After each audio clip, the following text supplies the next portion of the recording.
G'day, this is Captainoob, and this is a BNT SPR 300. This is a bolt-action sniper rifle with custom sounds and also custom animations, originating from the country of Indonesia, which is just north of us here in Australia. There's not really much to be said about our relationship. There's a lot of tourism going around, and the water over there is bad. If you drink it, you die. So maybe like the water in Indonesia, this thing will be just as deadly. Let's get into the attachments. First of all, we've got the receivers, and just like your stock standard vanilla game guns, you've got advanced as the most powerful. Calibrated powerful could be a good choice if you want to use this thing exclusively in Vats, and if you've got a Vats-centric build where you can spam criticals as much as possible with a bunch of luck, then that is a very powerful choice. But we'll go for maximum damage per shot with the advanced receiver, and we'll move on. And you can change all of the ammo types. This is all makeshift stuff. If I'm sitting here explaining each and every one of these, well, I'm going to be here for a long time. So we'll skip over the makeshift stuff, straight to the military grade. You'll find high grain, snake shot. Don't use that one because if you split the damage between two projectiles, then all of that damage is going to be soaked up by your enemy's resistance, especially on very hard. Not a very good choice, and you'll reduce your range to spitting distance. So again, don't do that. Armor piercing is nice. Extreme pressure appears to be up there with the best. A couple of interesting ones include the depleted uranium round, which will give you plus 60 rad damage, which is only ever useful against enemies that are human, because you'll find that a lot of creatures out there that have been living with radiation for the 2 centuries have sort of found out how to shrug it off. So obviously extreme pressure is the way to go here, and you'll get a bunch of extra range out of that, as well as extra damage, which I think is nice. Armor piercing, I think, is also worth noting, because obviously passing through armor is going to help your damage out a little bit if you're shooting at heavily armored gunner targets, for example. But we'll go for extreme pressure for maximum damage, thinking of getting those multipliers. Right now we've got a top rail, which we can totally obscure the iron sights with by chucking on a laser sight if we want, or a flashlight, and we can elongate the barrel to a 16.4 inch barrel or a 19.6 integrally suppressed barrel, which will increase our range and our damage thanks to Ace Operator. And we've lost an attachment slot because we're down into optics now, which what we want to do here is put a decently powerful scope on this thing. An 8-time scope, you can't really go wrong with that one. I think it was a Japanese scope. I saw that briefly in the description. And we've gone straight into the ammo. This has 300 blackout rounds, which are inferior to the 7.62 rounds, which are just 308s in this thing for compatibility with what is already in the game. Not sure why you'd ever use the 300 blackouts other than for saying, hey, look at these cool ass named rounds that I'm using. They'll be inferior to what is already in the game, interestingly enough. Although, weirdly, the 5.56 rounds seem to be doing better. Okay, I think this thing's got a little bit confused. Let's just find the ammo type. Okay. The ammo type has gone back to being nothing. Okay, so this is not working very well. Yeah, so you'll use a bunch of damage if you went and chose the 5.56 rounds. But you'll get some ammo capacity. These aren't included in the vanilla game. Don't even worry about them. I wouldn't even give them the time of day. So what we'll do, we've got the suppressor on now, which might change our ammo types here. It's all makeshift stuff. We'll find the... Actually, it's changed because we've changed what we're using with the rounds. This is Mark 316 Mod 0. Long-range sniper round intended to use for sniper rifles can technically be used at anything chambered 7.62. Well, I'm an idiot because I should have changed the rounds first, but as you can tell, they've gone the extra mile here, and I've gone and chucked in many different variants of rounds, including high explosive rounds if you want to use explosive 308s, which is tempting, but I've just lost a bunch of range out of that, which would make it less practical when sniping. So we'll leave that as is for now, and we can stick something under the scope here. I'm thinking having a laser sight here would be a decent idea, as long as it doesn't obscure the scope too much. Minimal clipping detected there. We'll move on. And you can change the reticule, which we won't because you can experiment with that by yourself, but generally the vanilla ones are fine as they are. You can chuck a foregrip on the bottom of this, including like a bipod foregrip, which I'm going to chuck on because I had a Nerf Stampede back in the day and had one of those attachments. You press a little button and a little bipod thing will show up. Completely worthless in a Nerf gun, but damn, it felt cool when using it. Next up, we have a damage modifier, which we won't touch, but you can crank another 100% damage out of this if you want to offset the penalties given to you by very hard difficulty. You can change the camos, or rather the color of this, just the main bottom receiver bit. White, tan, standard, OD green, or corpo, which I would assume, excuse me, I would assume that that's a little bit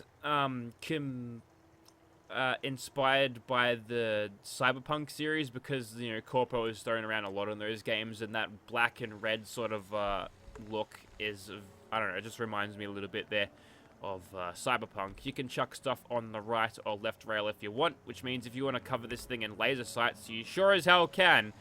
It doesn't mean you should, but you can.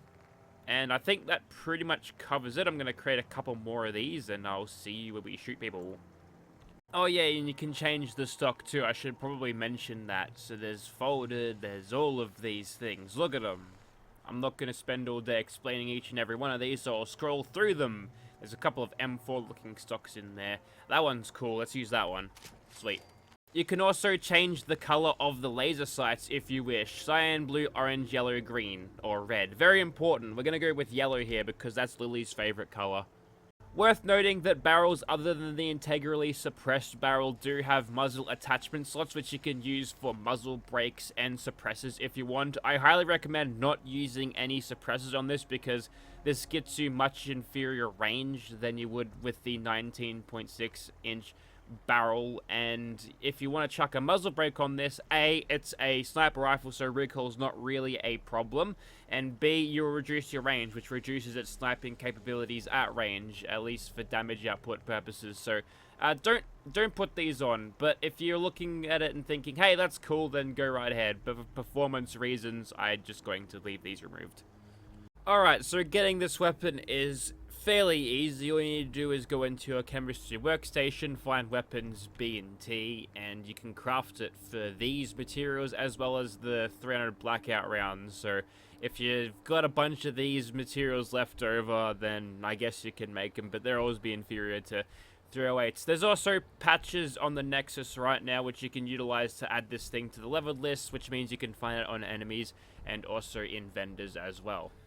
Righto, so here we are outside of the Macca's car park, and this is the SPR 300 in first person. There we go, that's looking through the scope there. Seems to be of the vanilla high-powered scope, which is going to help out our sniping a little bit, or maybe not. We'll get to that in a second.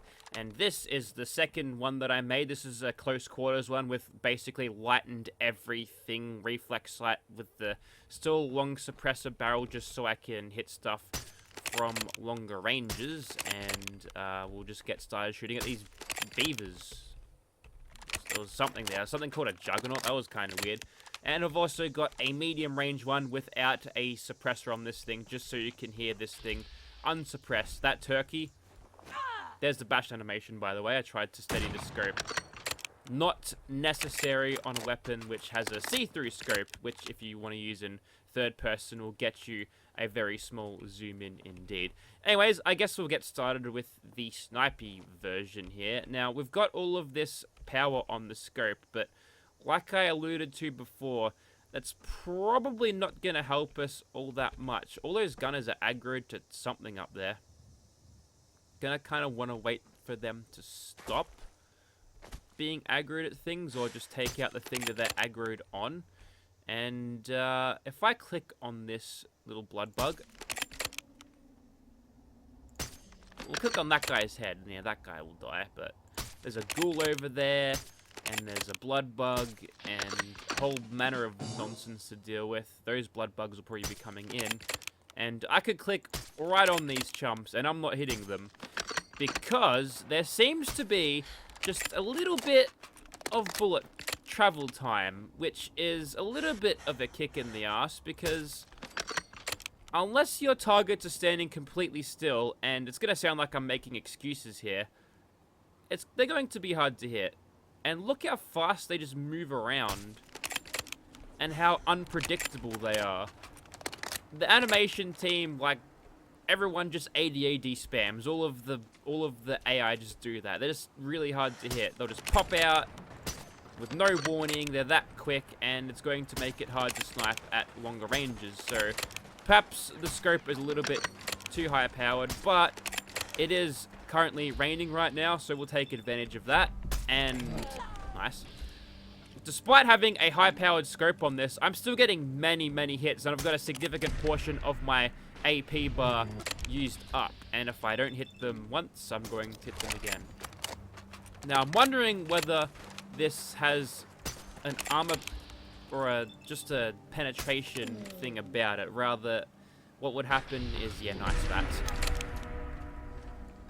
Maybe you could put it through like stuff like plywood and the projectile will still keep going. Is that why I'm hitting stuff twice sometimes? I'm not really sure why that's the case, but note this gunner, for example. Look how nippy and fast he is at basically everything, and that's the bloody riot shotgun again. You know what? I'm uninstalling that. That mod is now annoying me.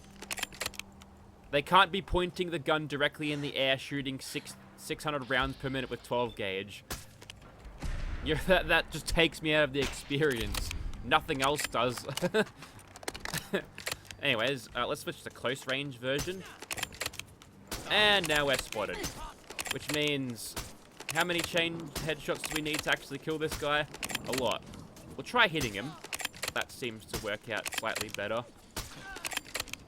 Just a little bit bad, a little bit of ill-timed shots there. Not quite 100% familiar with this thing, but bloody hell, I reckon if it was hit scan, I'd feel a little bit better about it. That almost feels like it is, doesn't it? I guess we're at such a close range that it doesn't really even matter at this point. But how many shots do I need to get to kill these guys, even without headshots? Our DPS is just, it's terrible. Just terrible DPS. Which I'm guessing we're just punching above this weapon's weight.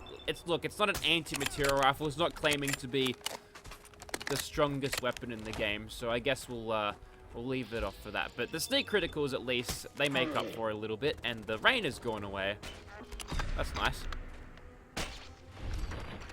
I guess we'll start using this thing with Vats and the calibrated powerful receiver as much as possible here. Couple for you. Throw you a couple your way, and we'll have enough for one crit there. So one shot, crit. That's almost a kill on that guy. We'll crit the next one. We shouldn't have many range penalties. We might be able to nail this next one without the crit. Nope, we whiffed that one. And I think we've just doubled up on the crit here. And the next one shall be an automatic crit.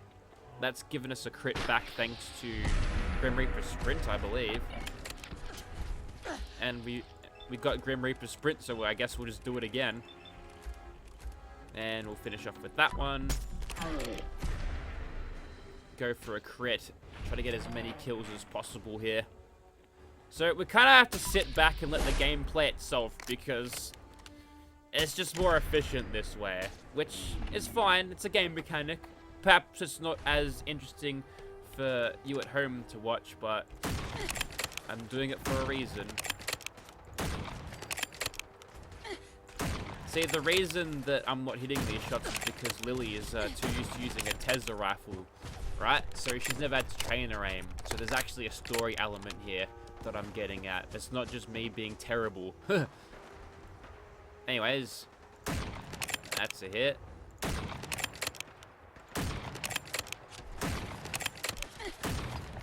See, I can't do this without using Vats just to chain those headshots.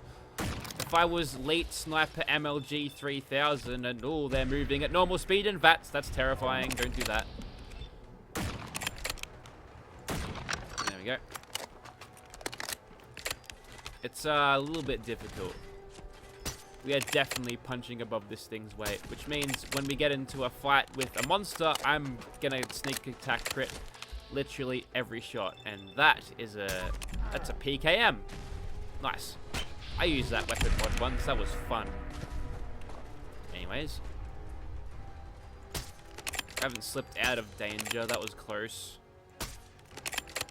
It's so weird. I'm just getting like 2 random. That was 1.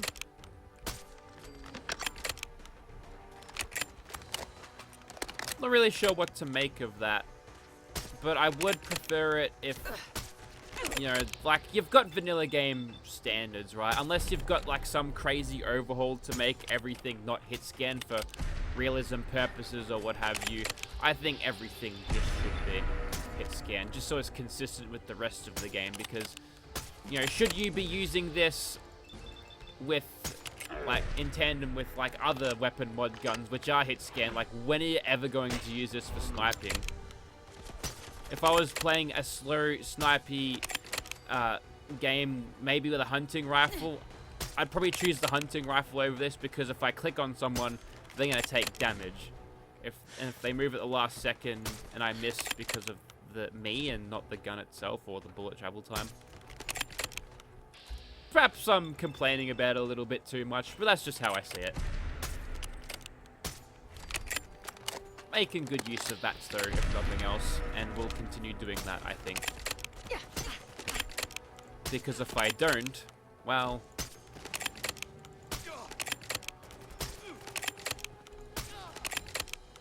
it's going to take me a while to kill a gunner. A long time. So we'll stop doing that. We'll go Vats only for the duration of this fight. This is a Brigadier, so we'll just grind up criticals on this fella. There we go. This Brigadier as well. We might be able to secure the kill. She's got a Robocop gun. Good for her. No more head. We've got 3 criticals. Grim Reaper sprint popped. I think we might be able to get this one. Not quite. Come back here. I'll chase you down. Like 3 shots at around 20% health. Yeah, okay. Other than that, this weapon's quality is nice. The animation's smooth. The sound's great. I'm enjoying everything except for the damage part, you know? They've done really well with the animations for the reloading in first and third person. Some people don't bother doing power armor reload animations because it's a little bit different for power armor. They gotta redo the whole thing, but yeah, I'm not in power armor, so I can't really comment on that at the moment. Hello, Creation Club lady. 8 bullets. Nice. That did surprisingly well. That's a gunner private, so he'll go down nice and easy like. Now, I wonder if when it's unsuppressed, the bullets are faster, because, you know, they gotta be subsonic. Are they throwing grenades at the wall in order to get me? They might be, you know. And I am primed to go into Nerd Rage. I've got 10 rounds in the magazine. So we'll activate that manually, because the game just doesn't do that anymore. I hit, but I didn't. Is that an MG42? Screw it. No, it's a Thompson. Completely different. Your head comes flying off. We are a door breach away, not a hull breach, a door breach away from finishing at Gunner's Plaza here, and it's been a slog. This thing, not a DPSer, that's for sure. And has someone got an MG42 in there? Because I certainly hope not. It's not going to last very long for me around the corner here. Might just pop straight into Vats if I can. Yep, that's our guy. Ever seen a Vats shot of popping around a corner? Now you have. Haven't done that before? I haven't. That's actually a first for me.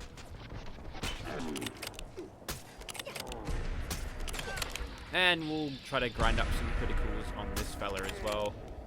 Might be able to get it back. We'll try to take all of the criticals we can coming into the next fight. And that is all done. We'll stack them like sandbags and we'll sleep like a baby. Good job, Willie. Let's move on to the next thing and probably clean yourself up too. Suppose it kind of goes without saying, but whenever I do talk about the damage of a weapon just being not that great, there's always the option of making it better with the damage sliders that exist. And also, what's going on here? Who's being attacked by? I see a bunch of raided dudes, I think. Probably Rust Devils. There we go. That's a hit. That's a knockdown. That's a self-knockdown from Old Swan over there. And I guess we'll try to get this one. We might not be able to because it's straight through the ground. I mean, we got our crits back at the very least.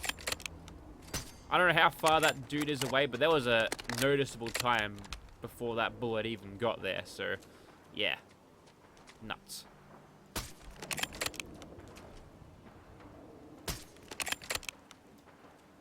I'm not sure whether that was a sniper knockdown on my part or whether there's just a coincidental boom bug death. There you go, there's another one. Take out that robot if we can. Back in the early days of Fallout 4, there used to be a thing where you could control robots or hack them from a distance. So you could just scope in on a robot, press the hack button, and you just make him self-destruct just by looking at him. That was a pretty cool feature. Wonder if I could find a way to bring that back somehow. Anyways, here's a bunch of face criticals on Swan. This thing's fairly accurate. Again, the range is super high, so your Vats is going to be basically 100% all the time. Especially if you've got McCready's perk for Sniper. Which we are going to make sure we utilize here as much as possible. Because 2100, that's some pretty good damage. And that was turbo critting right there. Sometimes the game, if the enemy's in an awkward position, it won't give you the cinematic shots between crits, and you can just stack the Vats crits really fast, should that be the case.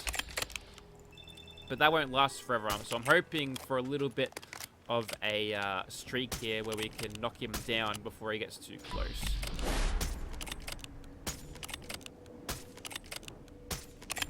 So for a stealth rifleman, you could probably carry this into the late game, just like you would with a hunting rifle. Obviously, it'll be a lot stronger than a hunting rifle in terms of its damage and its fire rate and overall DPS. But long-range sniping, it's not going to be quite as easy. Unless you use Vats, which then it'll be super easy. And with that 4900 XP dump, I think that is about it for the SPR 300. So, despite it being a little bit disappointing in the damage numbers, I've found that this is a pretty solid weapon to use. It's fun. It'll take a little bit of learning, and maybe perhaps they could make a patch to make it hit scan. That might compromise some of the penetration mechanics that might be at play here. But just to make it a little bit more consistent with the weapons already in the vanilla game, I feel like that's what I'd do if I took control of this mod. You can also wear the thing too. It's a classic holstered weapons compatible. Anyways, that's about it for me. Get yourself out of the rain, Lily. Go home. Job done. Video's finished. Thank you very much for watching, guys.